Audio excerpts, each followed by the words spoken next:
following is a Comfortably Zoned Radio Network production. We are back. A's baseball, past, present, and future. I'm Ralph Tycho with the Comfortably Zoned Radio Network, and the host is here, Jerry Feidelberg. How are you, Jerry?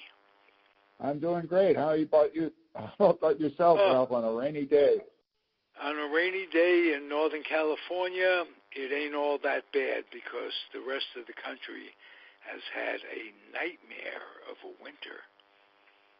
Oh, yeah, it's hitting the Northeast up in New York and Boston today, the polar vortex. And how about Chicago the other day? It was at 0. Minneapolis was at minus 27. I remember, I tell the story, my freshman year at college, I went to Bates College in Lewiston, Maine. We woke up one day and it was 40 degrees below 0. And I got to tell you, that was cold. I can well imagine. What was the wind chill? They didn't even have wind chill back then. Oh, I have no idea. But they didn't cancel classes. You know, it was a small campus, and we went to class like everything was normal. Whoa. Not a problem. 40 below, and the heaters held up, and all was well. Yeah, it was good. Sure. Became educated and a refined human being. I don't know about refined, but that's okay. Well, you were educated. Yes. That you know about. And all things considered, damn refined, I must say. Thank Proud to know you, my friend. Proud to do the A show with you. Likewise. And it is pre-spring training, maybe 12 more days. You got it. First of all, congratulations to both the A's and Sandy Alderson for getting back together. And Sandy, a recovering cancer patient, is all cured by, according to his doctors. And I saw a picture of him, a recent picture. He looks terrific. And he's going to bring a wealth of experience to the A's front office. I think more in a consulting position than anything else. Would you agree?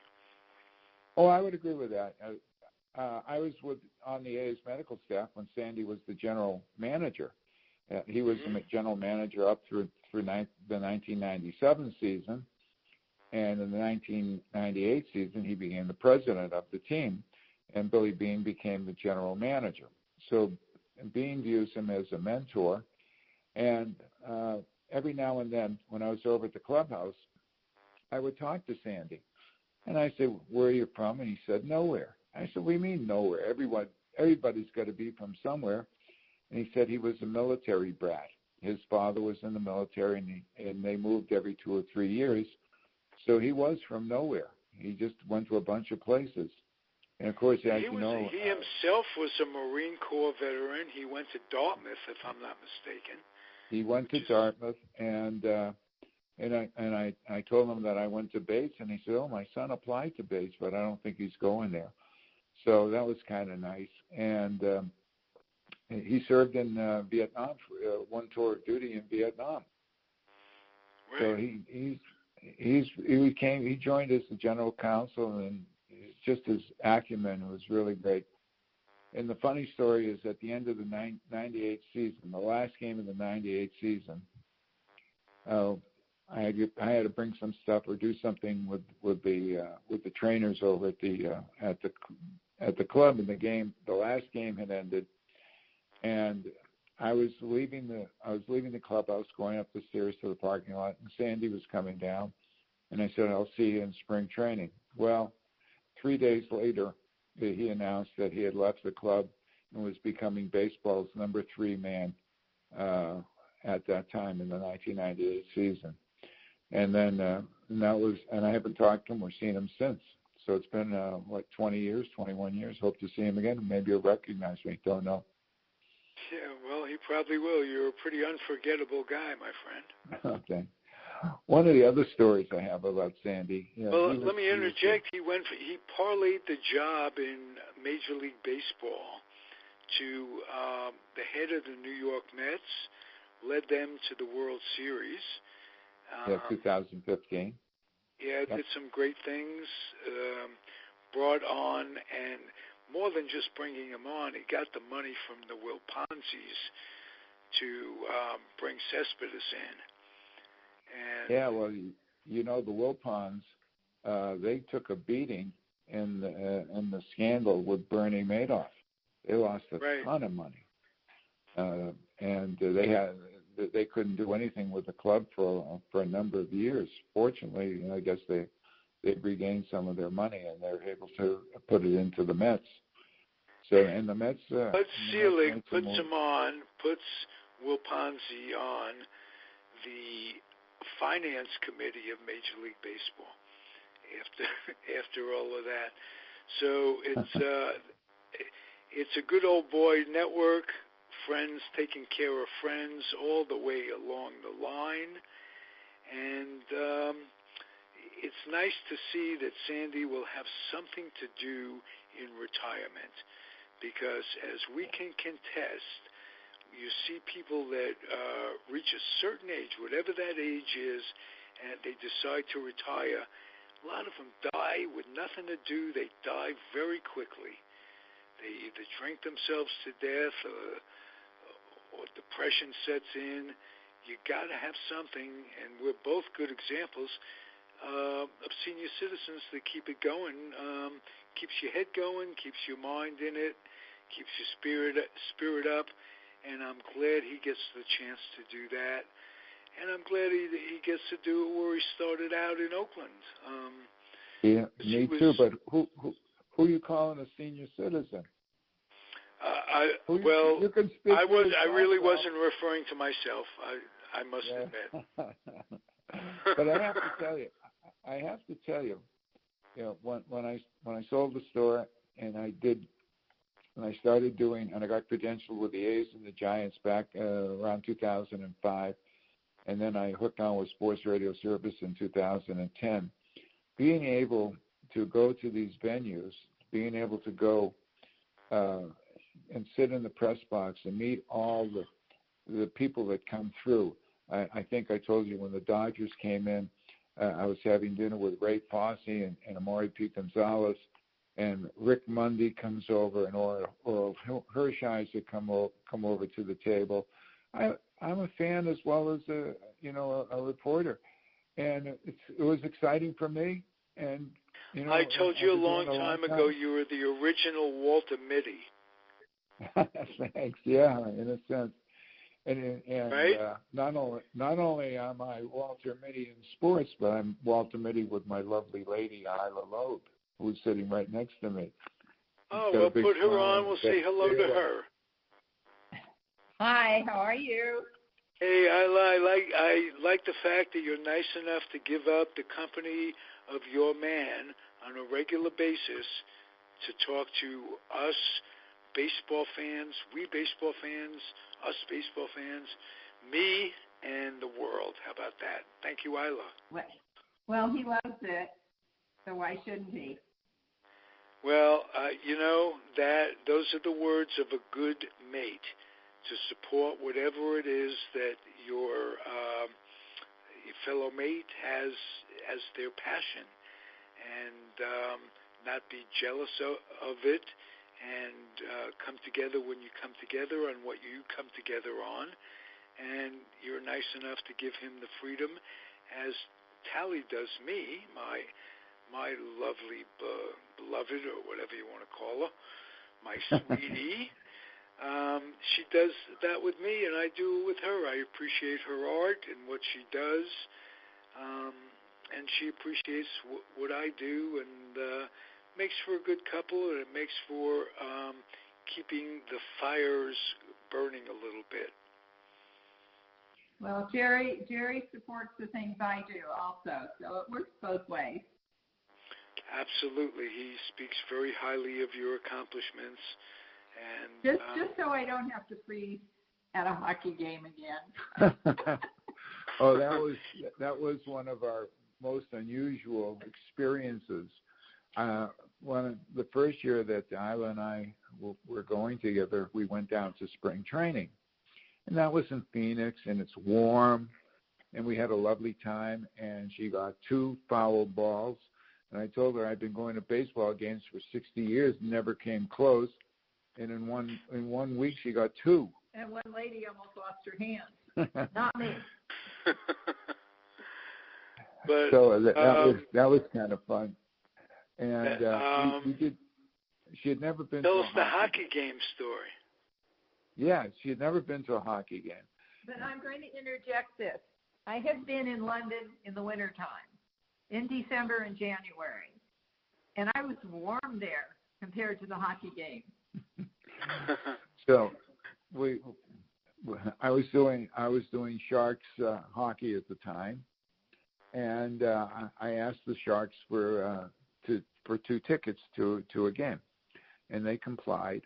And we went to the game, and before we went to the game, I said, "Now, Isla, I want you to dress warmly because they have to keep it cold because they don't want the ice to melt." So we get to the game, and we get in there, and I said, "How you doing?" And she says, "I'm freezing." And tell Ralph what you told me. I don't remember what I told her, except I didn't ever want to go back, and it was colder there.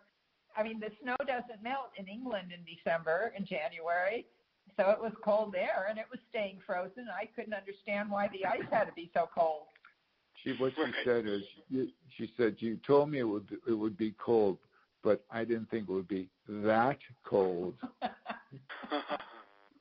Yeah, well, that is the word that comes between a lot of sentences.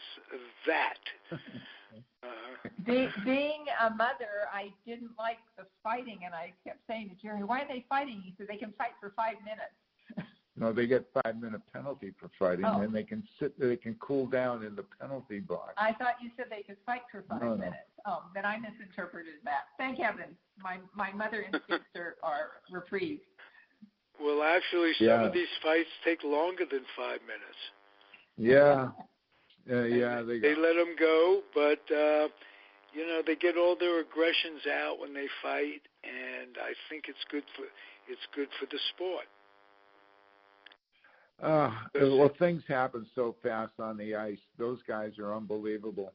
They can turn on a dime. They go from offense to defense, up and down the ice.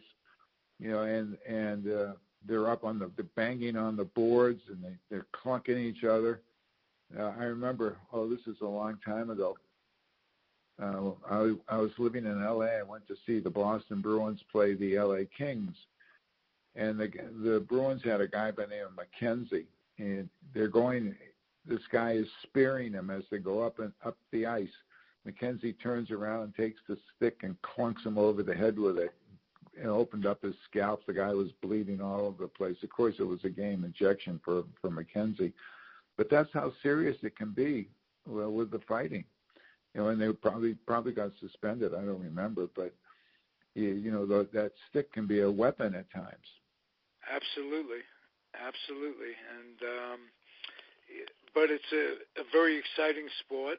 And, just the problem is very difficult to follow on television. I've always said that, and I haven't really seen much improvement in the production of a televised hockey game over the years. No, it's true, and it's so much better at the stadium. No question. It's still hard to follow the puck because these guys are moving so fast, but you get a better view of the whole rink, and you see the guys coming down, the plays forming, the passing. I don't like to sit back in the first few rows off the ice because you can't see in the corners. I like to sit up higher and you have the whole scope of the rink. Okay, so I have to know, did Isla ever go back to another hockey game? Oh yes, she's been to a couple more. Oh, okay. Well, she got by the initial shock, and I'll bet she dressed appropriately from there. Oh yeah. On. Oh yeah. All right. Yes, and she's been to a few A's games over the years too, and we took her granddaughters over, and I was working the game, and I had to keep score, and the older of the two wanted to know what I was doing. I said, well, I'm keeping score. And she said, can you show me how to do it? And I said, sure, I'd love to. And I was showing her how I was making all the scratch marks for singles, doubles, walks, strikeouts, and all that stuff. Right. And you have to say, well, why are you making the K backwards? I said, well, you have to distinguish, between swinging and looking. So she got to learn. She learned something, and both her granddaughters are very athletic. And the little one, very inquisitive. The little one is Yeah, they want to learn. That's important. Yeah, the little one is Beautiful, a terrific tennis. Both of them are tennis players, but the little one is a little bit better. Terrific, love it. I didn't learn to play tennis until I was in college. The older one, who's 12, was a ball girl for Serena Williams at Stanford. Yeah, not bad. Oh, whoa, that's saying something. She was on. Nice. And she was on TV. You know, every time we see, there goes Lauren running, picking up the ball. Nice. So that's very exciting. Yeah, and the kids. Well, here's my lesson, my tennis lessons. Bend your knee. Watch the ball. Bend your knees. That'll be $5, please. So you can pass that on. Hey, Jerry, let's talk a little bit about the upcoming season with spring training with the A's. Once again, they sold off and didn't really improve themselves considerably, other than Pofar getting a little younger. You got rid of a great catcher, and you got rid of the guts of it in Lowry. So those. I can't say I can't think that you'll have anything particularly positive to say, and that doesn't necessarily mean you shouldn't say anything, but be prepared out there. I don't think this is going to be a very encouraging show. Am I wrong? Are you enthused about something that I'm not seeing? Well, I'm a little disappointed that they let Jonathan Lucroy go. And he signed with the A's for 1 year for $6 million, and they could have paid him $6 million. He signed with the Angels for this year for half the amount of money. He did not want to wait. So who did they sign? They signed a guy by the name of Chris Herman, 31 years old. His major league stats: he's had 803 at bats in the major leagues. His batting average is .205 with a .282 on base percentage, and his OPS is .633. He's got 24 homers in his career. Did they expect Jeffrey? He's a backup catcher, and so they've gone with Fegley, who's been a backup all his life. And I hope that when Sandy Olsen starts talking to them, that they go after someone that can be a little bit more productive. There's a couple of guys out there. Martin Maldonado is out there. They could go after him. I don't know who else offhand is at the moment, but that's one guy that we discussed. Second base, they got Jurickson Profar, and I'll have Profar's numbers for you in just a second. Yeah, Profar I had don't a good think year Sandy's going to be giving day-to-day type advice of who to sign and not who to sign. You got Billy Bean in backup, as a consultant. I think Sandy's going to be giving the owner more of a business sense of what's going on. I think that's going to be his purpose. But I don't think it's a matter of them not knowing what to do. I think it's a matter of the budget, and I give them credit. They're profitable every year, and they remain profitable every year by 1 year doing well and seeing results, getting good scouting and developing good players, and the next year sending those players down the road. They must have not offered Lucroy anything, or he signed. Nothing. He was a free agent, and they obviously didn't contact him. Right, because he signed for the going going rate. There are a number of catchers out there. I know the Mets got Ramos and what have you. But I like Lucroy, as we've talked about. First of all, I like him because he gave you the opportunity to play Nostradamus. Yeah, last year that was. Yeah, I thought that he was out there. They should have signed him, and then he did. But he handled the pitching staff very, very well. Oh yeah, and it was a pitching staff that was in constant disarray. So they got more out of that pitching staff than they're ever going to get again. That's the thing. I don't think they can win 97 games this year. I just don't think so. They'll be lucky if they break even. Yeah, they could drop down to 80, 81, and 81 very easily. Absolutely. It doesn't bode well for fandom, and we're going to follow our favorite teams no matter what, and that's the way it should be. But this is getting old. I mean, from the holiday days on down. I'd like to see something happen, and I think it would happen if they could put shovel in the ground and give us a little bit more to look forward to on the new stadium. Yeah, at the same time, I agree with you, and I know that the new stadium is going to be a boost. On the new stadium, you don't want to put shovel in the ground on the podcasters by any stretch. No, that's for sure. But the new stadium, if it gets built, and I think they're targeting 2023, and that's 4 years from now.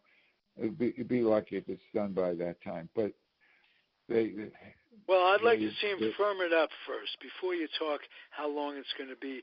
Firm up. It's always going to be a little longer than anticipated anyway. Sure. But you got to get the contract signed. They took a tremendous hit when they put the cart before the horse and didn't get the deal done in the first place. Laney College, they screwed up. Laney College. Why don't you refresh our memory on that? Well, they announced to the world that they had reached a deal with the president of the college to build the new stadium in the parking lot, or they have to move a building. They had to do some stuff, and that it was going to be a done deal going to Laney College. But they did not anticipate the outcry from the student body and from the faculty. And when the faculty, those two entities, took it to the Board of Trustees, the Board of Trustees says, we're not going to approve this deal in any way, shape, or form. So they didn't have their ducks lined up in a row at all. They didn't have it signed, sealed, and delivered, and they made the announcement that they were going to do it, and they had egg on their face, and they had to backtrack from that. So Plan B was Howard Terminal.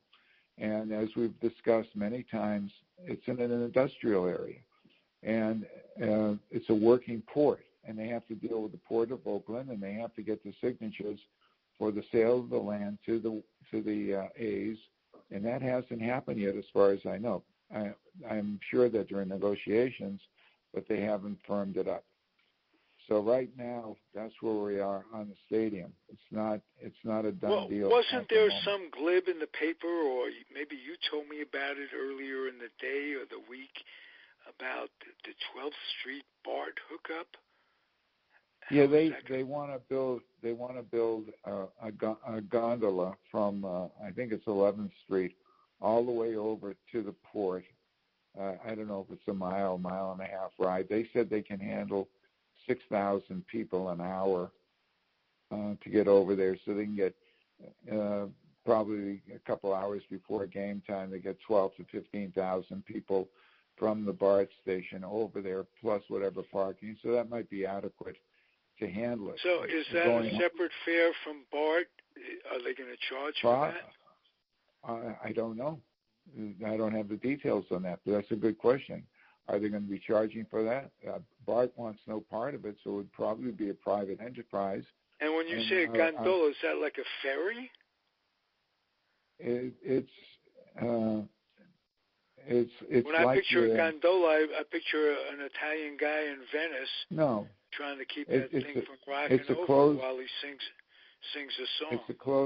It's a closed compartment that goes on a tram over the buildings. So they go skyward over the buildings. It's like a ski lift with doors. All righty. Is that a proposal, or is that? Yeah, it's a who's proposal. Who's going to build it? Yeah, we saw one in Singapore when we were there.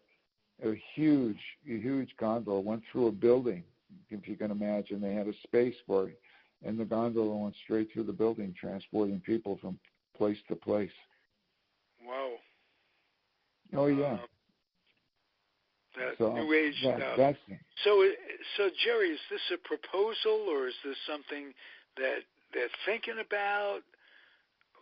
I don't know for sure. I'm going to meet with the A's on Monday, and I'll get a better fix. I'll ask them about where they are on the proposal. I'm going to ask them two things.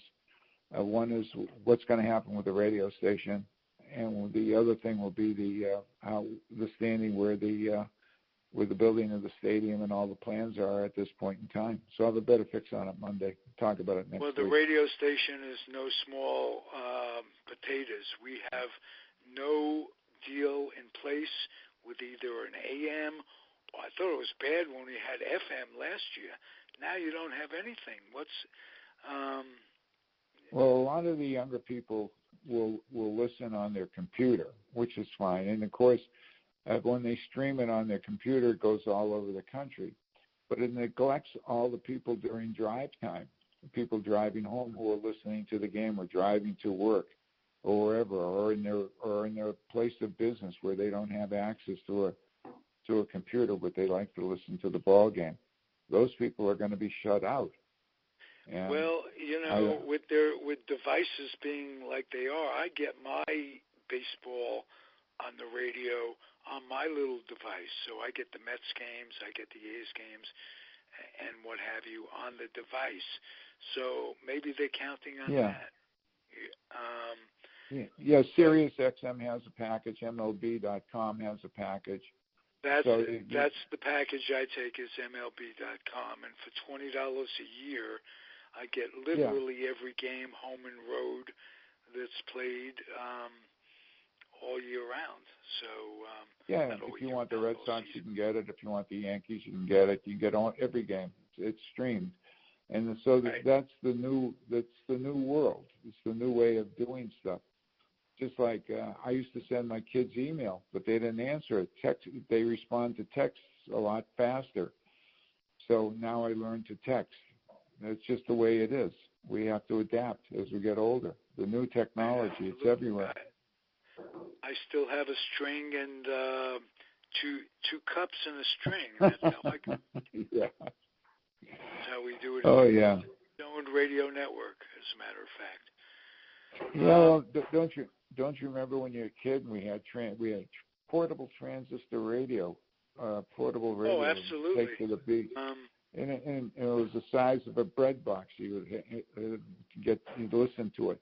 And then when the transistor came in, and the batteries would last about 6 hours total. Yeah, Big old batteries too, and expensive for those days. So it changed, and now we had crystal, what they call crystal radio. You could build your own. Yeah, I remember that too. Went through that for a while, and then shortwave radio came into being in the Tycho family, and I'm picking up stuff that was absolutely useless information. Ships talking to other ships, crazy stuff from all over, and then they finally came out with a portable radio that was basically not much bigger than a pack of cigarettes. Right, you had the Walkman, and then you had the Walkman, so you didn't disturb anyone. You just listened to the game on your earphones. Right. So, and no kid growing up in New York with all that was going on, hockey and basketball and all that during the winter, that didn't go to sleep without the radio under his pillow at night. Yeah. So I fell asleep listening to many Boston Bruin hockey games. Yes, in the days when I was growing up, it's easy to fall asleep. It was easy to fall asleep to the Bruins. That was before Bobby Orr. They were I have with the Bobby Rangers Orr story. for the two worst teams in hockey back then. Well, the Bruins were they had always traditionally been when it was a 6-team league. They were chasing the Montreal Canadiens, sort of like the Red Sox chasing the Yankees. And the Canadians were just that much better. And they had good players. And they had fallen into tough times in the early 60s. And one night my wife and I were over at Durgan Park Restaurant in Boston. And in popped the Boston Bruins hockey team. And they had an 18-year-old kid with a crew cut by the name of Bobby Orr. He was sitting at the next table having dinner with the team. My wife and I went to the hockey game at Boston Garden, and we were very fortunate to see Orr score his first professional goal in hockey. Place went absolutely insane. What a thrill! Was that same night? No, it was a different night. Oh, okay, but you saw Bobby Orr. You guys saw Bobby Orr. Wow. Yeah. Terrific. Yeah, 1967. Yeah, it was a thrill. Tremendous player, Hall of Famer. Unfortunately, his knees gave out on him, but he still had a fabulous career. Right. Anything that you're looking forward to in spring training that you think is positive, Jerry? Well, I'd like to see the starting rotation get firmed up. They signed Marco Estrada, who was with the Toronto Blue Jays. He's 35 years old.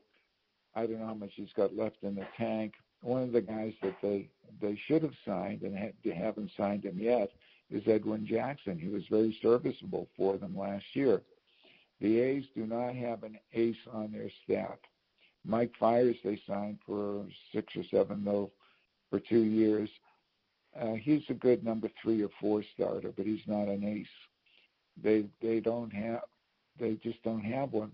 They're hoping that Paul Blackburn or Chris Bassett or some of these guys that are over the past couple of years that have broken down will come back and be serviceable. They've got Jarrell Cotton will be back. He had Tommy John surgery.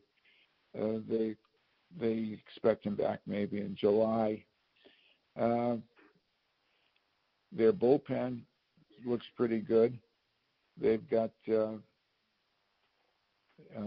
usual suspects coming back. The lefty Ryan Buchter. They got Ryan Dull. They've got Liam Hendricks again. You know, Liam he had a problem in this part of the season, and I think the A's DFA'd him, and then they brought him back, and then he became the starter. He pitched the first inning in the bullpen game, and he did fairly well, except he didn't do too well in the wild card game against New York. But Manaea might be out for the season.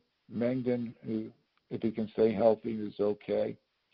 Frankie Montas, this will probably be his year that he's got to do it, or or they'll get rid of him. They brought in Joakim Soria for the bullpen. Blake Trinan will be back. Blue Trevino had a good year. J.B. Wendelken was okay.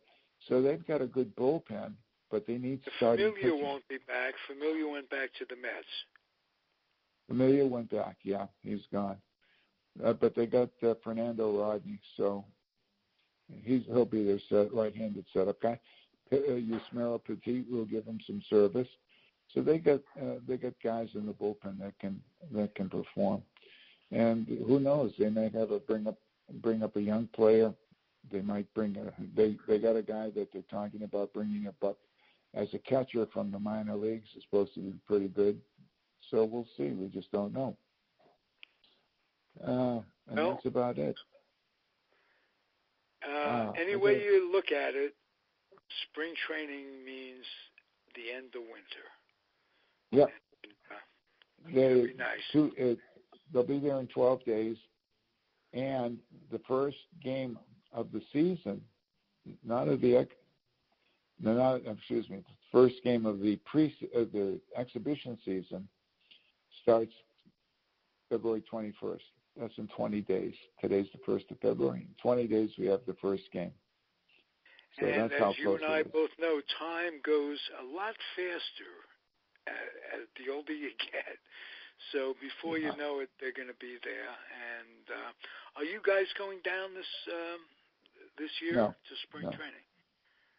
Okay. No, not this year. It's a great experience. It's a lot of fun. All right, Jerry. It's a lot of fun, and what's really neat is that the players, when the fans come out to the stadium, the players interact with them because they're not under any pressure. They're out the players are getting ready for the season. They're concerned about getting the job, to be sure, but they don't have the pressure of the everyday grind once the baseball season starts. So they sign autographs, they talk to the fans, and it's a much nicer experience than the regular season. Right. I have never, all my life, never been to spring training. So it's not, it won't be this year. Maybe the gods will be good to you and you'll make it. Maybe the goddess will be good to me too. Yeah, there you go. Let's hope for that. Much more likely, if there is an entity, a higher entity, it's going to be a woman. I guarantee that. There you go. Because why? She's napping. Yeah. Don't disturb her. All right. Be well, and thank you to Isla for coming on. That was nice for me, and it was nice getting to know you through her a little bit. It was a pleasure. Thank you.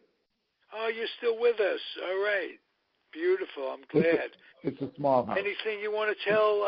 Anything? It doesn't even have to be on baseball. Anything you want to put out to the world? Yes, and I hope all the people that are suffering from the snow come out of it with their lives and good health. That's a nice thought. Absolutely. And we have to thank our blessings that there's nothing like climate change going on. Could you imagine how bad it would be if there were? Yeah, for sure. That's my humor for the day. And it ain't all that funny at a time like this. But let's make a date next week, and we'll catch up again for A's baseball. How about that? There you go. All right. We'll thank you both, and thank you for listening, everybody.